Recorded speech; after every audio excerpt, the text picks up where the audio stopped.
We are taking a journey every Sunday through the life of Jesus, And we've been doing it for a while. We have the rest of this year, we have a lot of content to cover. And last week, we saw Jesus heal two people who needed healing, but he did it on the Sabbath day.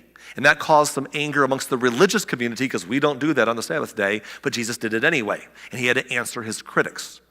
And he's done that like 7 times. We've seen that story happen over and over again. But last week, our final story, I want to remind you of the setting. The setting was that he was at a house of a religious leader or a Pharisee for a banquet. Not because this religious leader was a Jesus follower, but because this religious leader wanted to have a celebrity at his house. Jesus was a celebrity. When he came to town, the synagogues would have him speak because he would bring a crowd because he healed people. And so he would speak. Whether the synagogue leader agreed with him or not, they'd have him speak. When he came to people's house, they'd have him at their house because it was Jesus. And so, but they were scrutinizing him, and Jesus is the main guest. And as we saw last Sunday, they brought in a man who was sick just to test Jesus to see if he would heal this man on the Sabbath day, because that was a hot button issue back then. And Jesus went ahead and healed the man. He tried to get everyone to understand why. They wouldn't answer him. He healed the man. He sent him on his way, and then he said to everybody, "Don't be hypocrites. All of you, on the Sabbath, they would pull your son out of a pit or your cow out of a pit because you care about those things even on the Sabbath day. So let's care for other people just as much." And so he says, don't pick and choose. People are good at picking and choosing which scriptures we obey and which scriptures we judge others for not obeying, right? He says, don't do that. And he taught us that people are the point. People are the point. That was last week. And today, we pick up the story right there. Jesus is at the same place. He's at the same house. He's still eating there. All that we saw last week happens, and then what happens today happens next. And Jesus is going to teach 2 lessons that go together while sitting there waiting to eat. I want you to see them with me. Luke 14, verse 7. It says, when Jesus noticed that all who had come to the dinner were trying to sit in the seats of honor near the head of the table, he gave them this advice. So apparently, early on, he healed that man. People were still arriving for the feast. And he looks around and he realizes that everyone's trying to get the important seats. In culture back then and in culture today, sometimes there are events where there are seats of importance and seats that everyone wants to have. And I don't mean like sporting events where everyone wants to sit in the 50-yard line in the front row, or Baptist churches where they want to sit in the back row, or whatever. I'm talking about different kinds of things, where seats indicate importance. Can someone tell me, I'm going to ask you to participate here, someone tell me of a kind of event today where there might be seating that is based upon, you're seated where you are based upon honor or importance in the situation. That seating is intentional for certain events. Even today, seating matters. Where you sit is symbolic. Anybody can tell me one? Was that what you were going to say? Yes, ma'am. I was thinking right away about like in the school districts, Mm-hmm. they at the end they give awards and it's like the top 10. Okay. Get a scholarship of some sort. That's a good one. Sit in a certain area. Absolutely. In fact, we have our scholarships at Hanover. They'll put the kids right up front who are going to get honored, and they'll stage them there, and they'll have that's a very good example. And then the seats are reserved. They'll reserve signs for the right people. That's a good one. Anybody else? I heard someone call one out, I thought, too. What's that? Weddings is a great example, too. Absolutely. In fact, weddings are kind of a weird one because sometimes, you often have the head table where the bride and groom sit, and the bridal party might sit with them, but then you might have assigned seats so that the immediate family can sit close by, and maybe some close friends, and then some weddings, every seat's assigned. And then people come in and say, why am I sitting way back here? I personally never care where I sit at a wedding. Unless it's close family, I want to be where close. But if I'm attending a wedding, I just want to sit in the section where they're going to be dismissed to the buffet line first. That's my goal. Give me closest to the buffet line, okay? Anyhow, but some weddings, they're like, we're not going to assign any seats. But then someone important might be sitting further back, so they're going to maybe selectively assign some seats, and the rest are a free-for-all. That's a good example. Who else? What's another time where people care about a seating symbolizes importance, perhaps? A funeral? Yes, you're right. The front couple rows when it's the family. Okay. Anybody else? There's a good one. State of the Union or presidential inaugurations, where you have to be invited and you get certain seats, and it's all about not only becoming, but where you're seated, where you'll be seen in the camera. How about in business? You ever go to a board meeting where there's like a long table and the head of the table is where the main person sits, the important person sits, and the most important seats besides that person is to the right of them is the second seat of honor, the left is the next one, and then from there it's all who needs who next to them. And they're always facing at the head of the table away from the door so they can see who's coming and going. Even in Jesus' day, the Roman Empire had introduced a seating system that was sort of shaped like a U-shaped set of tables arranged. It could be very small, like one table with couches on three sides, or it could be a bunch of tables with couches on the outside. In the middle could be where people would bring food to serve or do entertainment. But on the outside, people would recline on couches as seats. And that was actually probably the kind of seating that was at the Last Supper. People always think the Last Supper from the paintings. Remember Jesus' Last Supper? The paintings you see, they're at this long table, all on the same side of the table, like they're taking an Instagram photo. That's like so weird, right? Like why would no one would sit that way? Hey guys. So, but really they were probably sitting in this design, this U-shaped design that was common back then. But even in that scenario, there was seats of importance and honor and seats where the servants would sit closer to the door to go get more food or whatever. And Jesus is noticing at this particular feast, people are arriving and they're looking for the important chairs. And he said, I'm going to give them some advice. Now, this is not a crowd of people that was necessarily his followers, but he wants to help everybody. And so he says in verse number 8, when you are invited to a wedding feast, he uses a wedding as an example. When you are invited to a wedding feast, don't sit in the seat of honor. What if someone who is more distinguished than you has also been invited? I imagine somebody is hearing this and saying, who is more distinguished than me? Oh, what are you talking about? And Jesus says, if that happens, the host, verse 9, the host will come and say, hey, give this person your seat. Then you will be embarrassed and you will have to take whatever seat is left at the foot of the table. Imagine that happening. You come to the wedding, there's all these important chairs, you're like, I'm early. And you look down the row and the best seats in the house are open, no one's there yet. You're like, ooh, I'm gonna get a good one because I was here, so I'm gonna go sit in one of the really good seats. You pass all the lower ones, you take one of the prime seats, you're so proud of yourself. And then the house starts filling up. People take the seats that are left over, you're happy. And then all of a sudden the host comes over and says, oh, hey, I'm so sorry. I have some very important guests. I want them to have these seats. Would you mind moving? Oh, man, that's the worst because it's embarrassing. Now I got to get up and it's kind of, I was told to, which is even worse. I didn't choose, so I was told to. You got to go down, and now those mid-tier seats that you skipped because you wanted a better one, they're all full now. You got to go past those even. What's even left in here? Oh man, way down here at the foot of the table. And it's embarrassing. Because here's why it's embarrassing. Because the kind of person who would sit at an important seat probably is somebody who cares about how they appear. They care about their status, right? That's why they sat in the important seat.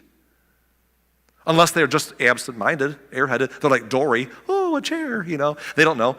But unless that's their story, they're probably like, I sat here on purpose. And now for that kind of a person to be asked to get up and move because more important people need those seats, and then find whatever's left down at the end, it'd be embarrassing. Jesus says, don't do that to yourself. By the way, let me just want to say this before I go any further. If ever you hear someone teaching, because I know we're very critical today in social media, if you ever hear someone teaching what you think in church or something about life, and you think that's not very spiritual, that's just practical business wisdom or family relationship wisdom, Jesus was full of advice that doesn't seem very gospel-centered sometimes. He just was teaching about how to live better. Just keep that in mind. Jesus would say things like, where to sit at a wedding feast, why does that matter? But he was full of practical teaching that every part of our lives could benefit. Don't forget that. Anyhow, what should we do instead? Jesus says in verse 10, he says, instead, take the lowest place at the foot of the table. Then, when your host sees you, he will come and say, friend, we have a better place for you. And then you'll be honored in front of your all the other guests. He says, why don't you take a low seat? Now, he's not trying to teach someone some little life hack or some gaming hack. Oh, if I choose this seat, wink, wink, then they'll move me up higher. That's not the point. Although to the crowd he's speaking to, it might be the point for them because they were all concerned about their status. But if you know Jesus' teaching, if you've been around Jesus' teaching, you know that Jesus taught those who followed him, they should take the lower seat for an entirely different reason. And that is because we want to have servant leadership. We want to serve others. We want to give others the opportunity. It's a teaching on humility. We often think of humility as being the opposite of pride, and pride is thinking too highly of ourselves. So humility means we should be thinking low of ourselves. But that's not true. That's not humility. I want to give you this definition. Humility isn't thinking less of yourself. It's thinking of yourself less. It's not thinking less of yourself. It's not like, I'm a nobody. It's not walking into the wedding feast saying, attention everybody, notice me. I'm going to sit in these lowly seats because that's the kind of person I am. If you want to move me up, feel free. That's not what it's not coming in like Eeyore. It's just me. I'll just sit down here because it's probably all I deserve. That's not humility. Humility isn't thinking too high or low. It's not thinking less of yourself. It's just thinking of yourself less. It's walking in and saying, I want to think of somebody else. It's servant leadership that says, you know what I want to do? I want somebody else to have a seat. Because here's why. When I come to the wedding feast and there's only so many seats, I want to sit in a good one. Guess who else wants to sit in a good one? Everybody. Well, I'm not less important than them, nor am I more important, but we all want it, so I'll let them. After all, they can have the window seat on the airplane. It's okay. I don't have to have it. Let me just be a servant and say, I'll sit back here and let somebody else enjoy it. Humility is not thinking less of yourself. It's thinking of yourself less. It's just saying, how can I serve? How can I think of others? How can I be others focused? Not make it about me. Pride makes it about me. I deserve the best seat. I was here. No one's better than me. Me, am I right? I'm going to fight for my piece of the pie. Humility says, go ahead. I'm glad that you're enjoying it. How can I help? And Jesus is appealing to people who necessarily weren't very humble, but that's what he taught his followers to do. But he also taught them, look, if serving others doesn't ring a bell for you, then do it for your dignity's sake. Because if you sit in a if you sit in a high seats, you may get humbled. In fact, here's what he says next. I love verse 11. Jesus says, for those who exalt themselves will be humbled. And those who humble themselves will be exalted. This is a big idea. When we exalt ourselves, have you ever seen this happen before? You ever see somebody who's always puffing themselves up and arrogant and better than everybody else, and then something happens to them and they kind of get humbled, and everyone should feel bad, but everyone kind of grins because they're like, they had that coming, you know? Or you ever see somebody who's just a humble, gracious, serving kind of person, and they get recognized, and everyone's like, good, they deserve that. Now, don't raise your hand, but I wonder how many of us have ever been on the personal end of this. Have we ever gotten too full of ourselves, gotten too far in front of our own skis, and then all of a sudden something happens that knocks us down a few pegs in life and humbles us a little bit? Ouch. Or done something good for others for no other reason than to do good, and it turns around and gets recognized. This is a verse we ought to memorize. This is a verse that ought to be written down somewhere in our life. Those who exalt themselves will be humbled, and those who humble themselves will be exalted. Doesn't sound super much like gospel, does it? Doesn't sound like Jesus is saying, this is the story about the cross of I'm about. It's just life application, and the Bible's full of it. But he's not done. He has one more story to tell. He has one more teaching to give. In verse number 12, it says, then he turned to his host. When you put on a luncheon or banquet, he said, now let's pause there. He turns to the host because just now he just told everybody else in the room, when you come to a party like this, don't look for the best seats, take the lower seats, let other people have them. Have a humble mindset. And by the way, if you want to be exalted, you can be exalted from there, but don't exalt yourself. He's telling that to the attendees. Now he's talking to the host. Not just for the host's sake, but for anyone else who will ever throw a similar banquet. He said, let me give you some advice too. When you put on a luncheon or a banquet, he said, don't invite your friends, brothers, relatives, and rich neighbors, for they will invite you back. And that will be your only reward. Now that's kind of a peculiar verse. Can we be honest? Is Jesus just saying that we should never invite our family and friends to a get-together? That's weird. Like, is that what he's saying? Like, I call mom, dad, sorry, you can't come over this next week for the party. The Bible, sorry. No, that's not what he's not saying don't never have your family over. He's not saying never get together with your friends. That's not his point. What he's saying is this: those are the people we always cater to. We always do it for our friends circle. We always do it for our family, right? And that's good. But if you want to know what he's trying to say, the important thing he adds that gives us clarity is the last group, the rich neighbors. And that shows us what Jesus is trying to say.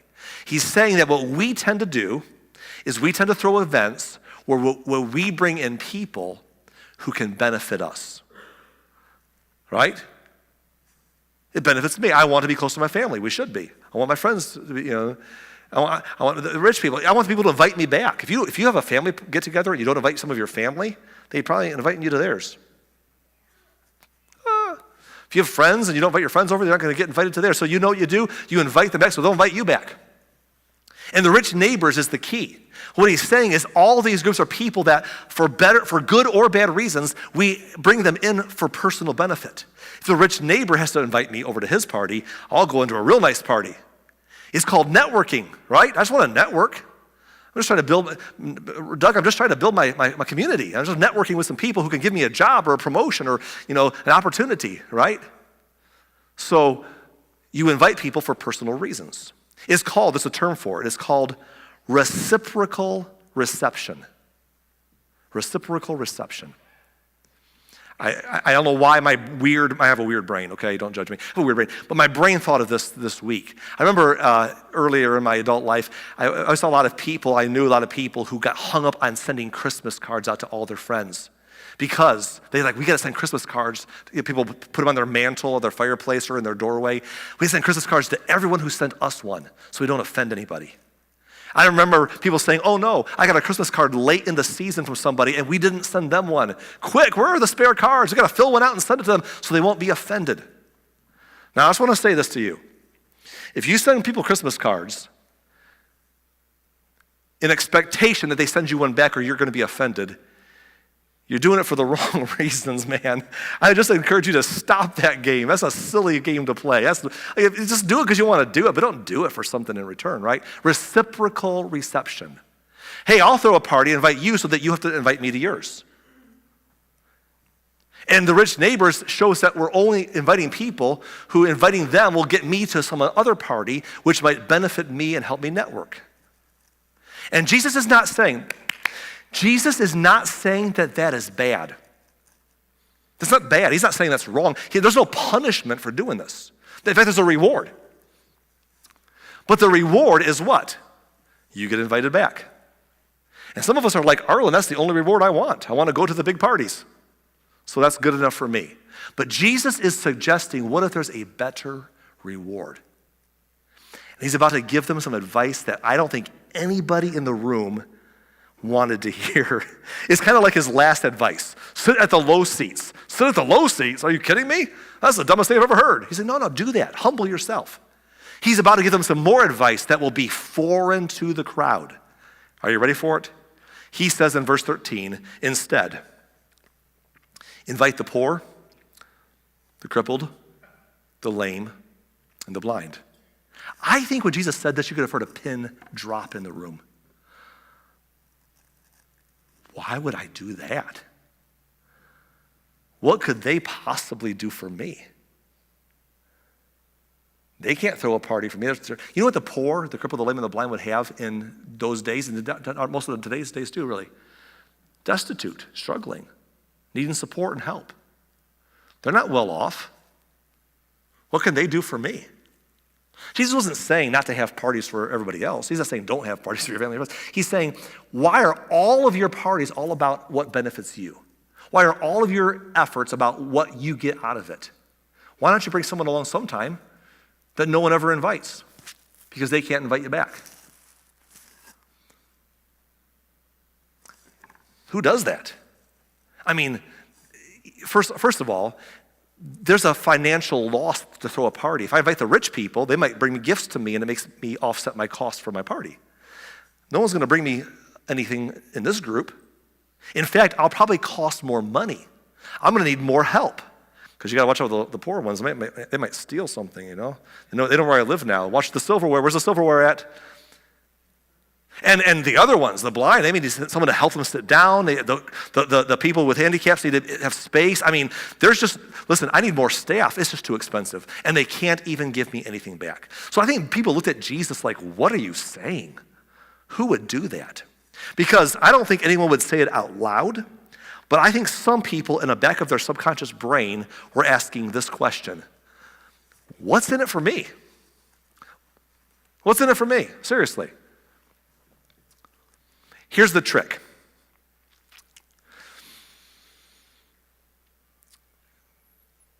When you invite all the other people, they're going to have a party for you too.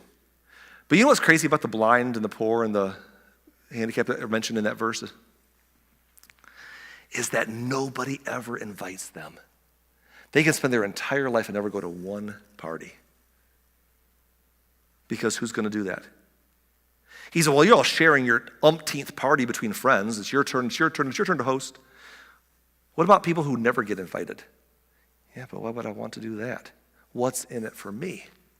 And Jesus is suggesting that sometimes we should do good things for nothing in return. We always want to know what I get out of it. What's the something I get? What if it's nothing? Sometimes it's about being good for nothing. And that's a cliche we use, being good for nothing, right? But that's a good point. It's about being good, not for something I get in return, but because it's just good to be good. I'm not doing it for return. I'm doing it because I'm doing it for free. I'm going to be good for nothing. That's a good thing, right? Does it sound like a compliment to you? Everyone turn to the person sitting next to you right now and look at them and say, hey, you're good for nothing. All right? Isn't that good? Now here's the thing. If someone just said that to you, look at them and say, thank you, and so are you, okay? Now, Jesus says sometimes we ought to strive just to be good for goodness sake, not what's in it for me. Not how can I climb the social ladder?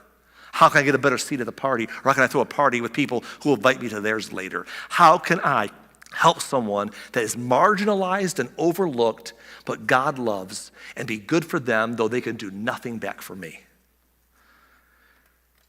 Is there something in it for me? Well, there actually is. Look at verse 14. Jesus said, then, at the resurrection of the righteous, God will reward you for inviting those who could not repay you. That's interesting. Here's the problem. The resurrection of the righteous, I don't want to wait that long. Joey, I just was hoping maybe something a little faster, you know? Like I was hoping I could make some connections and benefit next week from it. Resurrection of the righteous, I'm hoping that my personal afterlife story is a long time from now, not next week, okay? And so I don't want to wait that long for my reward. Does God reward us in this life for doing good? I believe he does. In fact, we're going to see a story in a few weeks here before Easter where Jesus talks, or maybe it's one after, I can't remember, somewhere in there. Jesus talks and says, look, you do good, and God will reward you both in this life and in the life to come. But here's what he's saying. Sometimes you do something good, and it don't pay off immediately, but at the very least, if not sooner, in the end, God will reward you. And if we don't have faith that there is a day like that coming, then why would we care? Why would we do good? I believe that looking ahead and believing God's promises of eternal life should never make us less worldly good. They should make us more worldly good. Because they challenge us to care for people, knowing that God will take care of the rest. He'll repay us. There's a verse in Proverbs. 1,000 years before Jesus walked this earth, King Solomon once wrote this verse. Those who give to the poor are lending to the Lord. Not we lend to the poor. Lending to the poor is problematic because they can't pay you back. Or if they do, you're usually trying to charge them interest to make your money back, which means you're making them even more poor because they're going to stay in a bad spiral. That's not helping anybody. That's getting rich off of other people's poverty. But if you give to the poor, say, well, how do I get it paid back? If you give to somebody, they can't pay it back. It's no big deal. I gave it to you. It's no big deal. But it's a loan to the Lord, and God always pays his bills. God always pays his debts. The resurrection of the righteous, God will one day, in this life or the next, repay those, reward those who do for others what others cannot repay them for. And so that's the idea. What Jesus is saying is simply this, that no good deed goes unrewarded. No, not to challenge, not to counter the beautiful and talented Miss Alphaba and her bad moment of sorrow where she thought no good deed goes unpunished in the movie Wicked. But truthfully, and even that story taught us that this ultimately works out, that no good deed goes unrewarded. That not that every good deed becomes rewarded that moment. You can do something good for somebody and they don't return the favor. John, you can give of yourself to somebody and they might turn their back on you, stab you in the back, walk away. That happens. But if they don't repay you for your good work, God will. And so the question becomes this: what reward do you want? That's really the question. What reward do you want? Just to socialize with the rich neighbors and get some connections that might move my life forward in some good way? Sit at a higher seat at the table so I look important by people around me? Or can we take a humble path, not thinking less of ourselves, no, thinking of ourselves less, thinking of others more, saying, you can have a better seat, I'll be okay. How can I help you have a good experience? I'll throw a party, but I'll invite people who no one wants to invite because someone needs to care for them.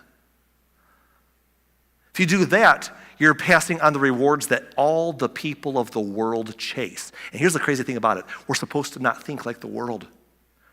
Be conformed to this world. We're supposed to have a Christ mindset, a humble serving mindset. But to do that, you got to decide that I don't need the rewards this world offers me.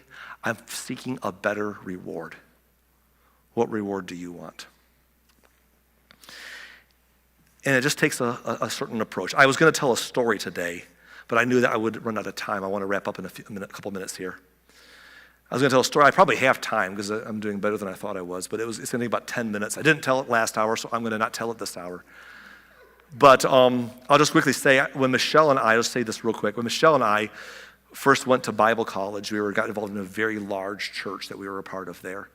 And they were looking for people to join their ministries, to get involved in outreach ministry. There was a lot of jobs to do in the organization there that all the young aspiring ministry workers wanted to be in. They were fun. They were fun departments to work in. All their friends would be there. Michelle and I we were not officially dating yet, but we were moving that direction. We were friends. And we came together as freshmen and we attended this.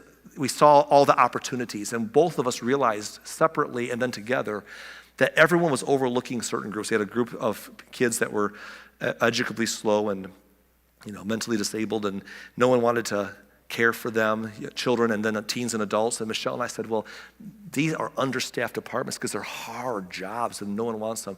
Let's do them. We both signed up for different departments. Eventually we got engaged and we joined the same department, and for 7 years we did that. I'll tell you the story more because it's such a rich part of our life. We did not know what we were getting at. We just were trying to meet a need that no one wanted to meet. I cannot tell you how much that blessed our entire lives.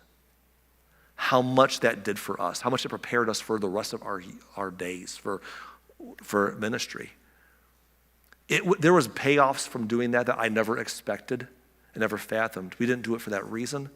But it reminded me that sometimes when you do something because God knows that there's a need, that God blesses you in ways that you can't quantify. He blesses you in ways that you wouldn't expect. We measure rewards the wrong way sometimes, and they just come and enrich your lives in 1,000 ways you never expected. What reward do you want? If you were to ask me, Arlen, what reward do you want? I'll tell you what it is, but I get emotional sometimes when I say it. I've said it before. What I want more than anything in this world is one day when my time is up and I stand before God, I want to hear my Lord look at me and say, Arlen, well done, my good and faithful servant. I don't know that he will. I hope so. I have my own insecurities that would happen. I hope so. I want him to say, this is my son. I am well pleased with you, right? Well done. That's better than anything this world can offer. Everything else feels like fool's gold in comparison. But what about you? What reward do you want? They follow the ways of the world, fight for our pecking order, fight for our importance, climb the ladder, step on other people, dog eat dog, survival of the fittest, win at all cost. Or we could humbly serve and defer to others and use our opportunities to make other people's lives better with nothing that they can do for us in return, knowing that God will reward that. The question is, what reward do you want? That's some good advice Jesus gave. It was kind of practical. Nothing about his advice was anything like, go be a missionary. Here's the gospel in 4 points. It was just like, here's how you go to a wedding feast. Here's how you throw a party. But notice that he brought spiritual and eternal implications into how we live our daily lives, because how we live and treat each other matters to God, and he's the one I want to please. How about you?